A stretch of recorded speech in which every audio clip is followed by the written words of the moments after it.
नमस्कार, आप सभी का स्वागत है। उत्तर प्रदेश का चुनाव है तो लगातार पूरे देश में इस चुनाव के ऊपर नजर लगी हुई है और कई दल ऐसे भी हैं जो उत्तर प्रदेश में अपनी सियासी किस्मत आजमाना चाहते हैं और इसी में से एक है मुकेश सहनी, जो एक बार फिर उत्तर प्रदेश में अपने आप को ताकतवर बनाने के लिए तमाम तरह से रैलियां करते हुए नजर आते हैं, तमाम तरह से लोगों के साथ जुड़ते हुए दिखाई पड़ते हैं और उन्होंने अब संजय निषाद पर एक बड़ा निशाना साध दिया है। उन्होंने कहा है कि अगर जो संजय निषाद हैं, अगर ये पीएम मोदी और सीएम योगी को मना पाते हैं या अपने वोट बैंक से डरा पाते हैं तो अगले 6 महीने के अंदर उनको निषाद समुदाय को आरक्षण दिलाना चाहिए। नहीं तो ये समझा जाएगा कि वो सिर्फ सत्ता की मलाई काटने के लिए बीजेपी के साथ हैं। इसके अलावा भी संजय निषाद ने के ऊपर मुकेश सहनी ने तमाम तरह के गंभीर आरोप लगाए हैं कि बीते 7 सालों से बीजेपी के साथ में है,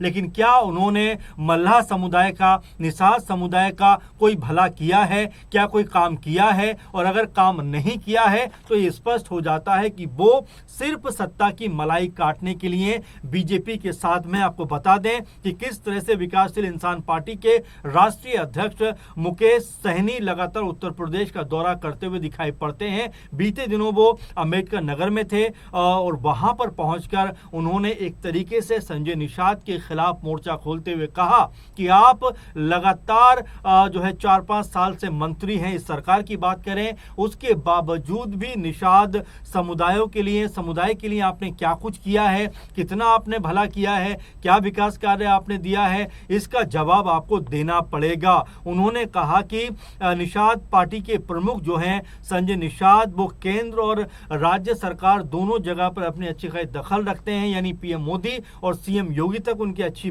पकड़ है, लेकिन उसके बावजूद भी जो काम निषाद समुदाय के लिए होना चाहिए वैसा काम होता हुआ दिखाई नहीं पड़ता है। वो एक शब्द का प्रयोग करते हैं कि लगातार बीते कई सालों से वो सत्ता की मलाई खा रहे हैं, यानी कि उनके ऊपर एक तरीके से यह आरोप लगाते हैं कि सत्ता में आप बैठे हैं, लेकिन सत्ता में बैठने के बावजूद भी आप अपने समुदाय का भला नहीं कर पा रहे हैं। और ऐसे में वो ये भी कहते हैं कि आपने, यानी संजय निषाद ने 3 बड़े चुनाव बीजेपी के साथ मिलकर लड़े हैं, जिसमें 2 लोकसभा, 1 विधानसभा और अब चौथा चुनाव अगर साथ रहे तो 2027 का विधानसभा चुनाव भी है। तो ऐसे में बीजेपी के साथ इतने समय से रहने के बावजूद भी आखिर संजय निषाद ने कोई बड़ा काम क्यों नहीं किया, ना करवाया? ऐसे में वो चुनौती देते हुए दिखाई पड़ते हैं, यानी जो मुकेश सहनी है वो ये कहते हैं कि मैं संजय निषाद को 6 महीने का समय देते हुए चुनौती देता हूं कि 4.5 साल से आप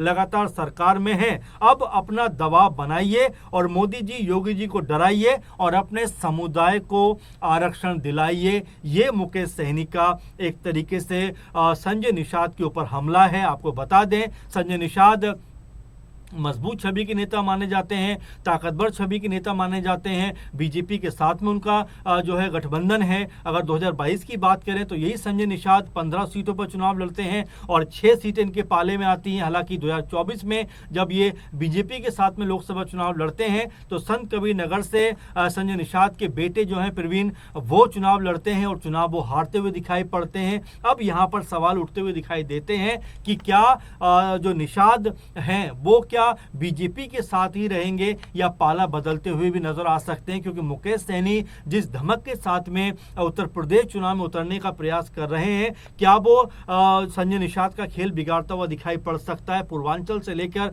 अगर पश्चिम उत्तर प्रदेश की बात करें तो मुकेश सहनी तमाम सीटों के ऊपर चुनाव लड़ने की बात करते हैं और लगातार यहां पर संजय निषाद से सवाल पूछते हुए दिखाई पड़ते हैं कि सत्ता में आप इतने समय तक रहे तो आखिर आपको अपने समुदायों को, समुदाय के लोगों को मजबूत करना चाहिए था। और वो ये भी कहते हैं कि संजय निषाद जी, आप आरक्षण नहीं दिला पाते हैं और फिर भी बीजेपी के साथ हैं तो समाज आपको केवल ये समझेगा कि आप सत्ता और शक्ति के एक तरीके से भूखे हैं। यानी आप जिन लोगों ने आपको वोट दिया है, जो आपके पीछे खड़े हैं, अगर आप उन लोगों के साथ में बेहतर न्याय नहीं कर पाते हैं तो जाहिर बात है कि आपके ऊपर सवाल खड़े होते हुए दिखाई पड़ेंगे। अगर संजय निषाद के बारे में बात करें तो संजय निषाद ने हाल ही में कहा कि सपा के कम से कम 2 दर्जन बड़े नेता यानी सांसद और तमाम जो एमएलए हैं वो उनके संपर्क में हैं और लगातार उनसे बातें करते हुए दिखाई पड़ते हैं कि क्या बीजेपी में एंट्री करने का कोई मौका मिल सकता है,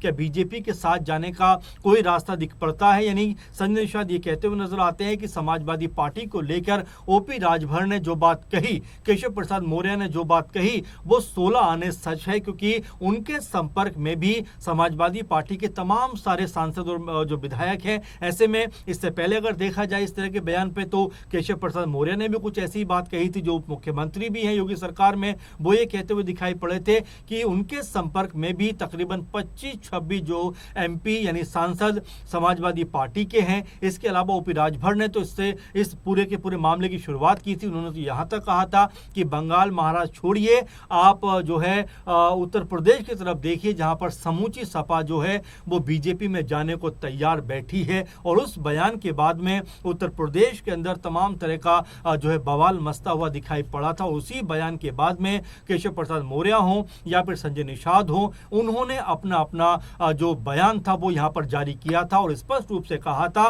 कि समाजवादी पार्टी के अंदर जिस तरह का माहौल वो देखते हैं, कोई बड़ी बात नहीं कि जो बड़ी टूट है सपा के अंदर वो होती हुई दिखाई पड़े। और 2 दर्जन का जिक्र सांसदों का उन्होंने भी कर दिया। इसके अलावा और भी नेताओं का जिक्र कर दिया कि बहुत सारे सपा के जो नेता हैं, एमपी हैं, विधायक हैं, वो उनसे मिलते हुए दिखाई पड़ते हैं। यानी उनके अंदर भी चाह है कि सत्ता के साथ चला जाए, क्योंकि सपा के साथ रहकर उनको कोई बहुत बेहतर विकल्प नहीं मिल पा रहा है। इसीलिए संजय निषाद ने कहा था कि समाजवादी पार्टी के ऐसे बहुत सारे नेता हैं, ऐसे बहुत सारे सांसद हैं, ऐसे विधायक हैं जो लगातार इस बात की तरफ इशारा करते रहते हैं उनसे मिलकर कि कोई रास्ता हो तो बताइए, ताकि बीजेपी के साथ मिलकर हम भी काम करते हुए दिखाई पड़े। अब ऐसे में संजय निषाद को लेकर तमाम तरह की चर्चाएं चल रही थी कि क्या वो भी कोई बड़ा फेरबदल उत्तर प्रदेश में करवा सकते हैं, क्या उनके संपर्क में भी समाजवादी पार्टी के नेता हैं। यानी ये कहा जाने लगा कि क्या संजय निषाद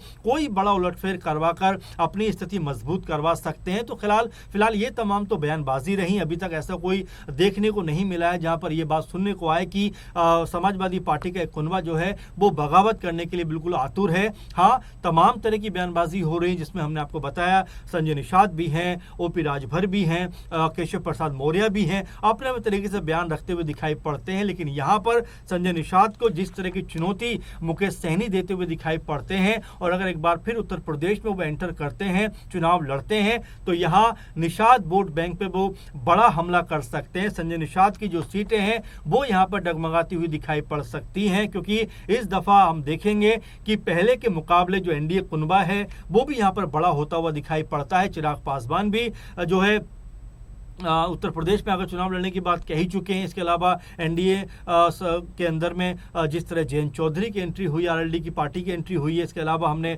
देखा सुबह सपा की एंट्री हुई 2022 के बाद में, तो सीटों का बंटवारा भी यहाँ पर अधिक करना पड़ेगा। तो ऐसे में संजय निषाद के हाथ के पाले में कितनी सीटें आएंगी ये भी देखना होगा। लेकिन फिलहाल अभी जो माहौल बन रहा है वो ऐसा बन रहा है जहाँ पर मुकेश सहनी जो है वो सीधे तौर पर संजय निषाद को जो है चुनौती देते हुए दिखाई पड़ रहे हैं कि अगर आपने 6-7 साल बीजेपी का साथ दिया है, समर्थन दिया है, उनके साथ खड़े रहें, तो अब वो वक्त है कि अगले 6 महीने के अंदर निषाद समुदाय को आरक्षण दिलाकर दिखाइए, नहीं तो आपको सत्ता का भूखा माना जाएगा। आपको ये माना जाएगा कि सिर्फ आपने अपने लिए काम किया, समुदाय के लिए कुछ भी नहीं किया। इस तरह के बड़े आरोप और गंभीर आरोप जो हैं वो मुकेश सहनी यहाँ पर लगाते हुए दिखाई पड़ रहे हैं। तो कुल मिला जुलाकर उत्तर प्रदेश में जो चुनावों का माहौल है अब वो अपने चरम पर पहुंचता हुआ दिखाई पड़ रहा है। तमाम तरह की बयानबाजी यहाँ पर होती हुई दिखाई पड़ रही है। अब संजय निषाद के ऊपर जिस तरह का वार मुकेश सहनी ने किया है, देखना होगा संजय निषाद इसके ऊपर क्या पलटवार करते हुए दिखाई पड़ते हैं, और इसको लेकर आपकी क्या राय है कि आने वाले दिनों में कैसे आप उत्तर प्रदेश की राजनीति को देखते हैं। मुकेश सहनी वर्सेस संजय निषाद के बीच में जो ये लगातार अब बयानबाजी का सिलसिला शुरू हो गया, इसको किस मुकाम तक पहुंचता हुआ देखते हैं, कमेंट जरूर करिए। फिलहाल के प्रोग्राम में बस इतना ही। आप लगातार जुड़े रहिए। नमस्कार।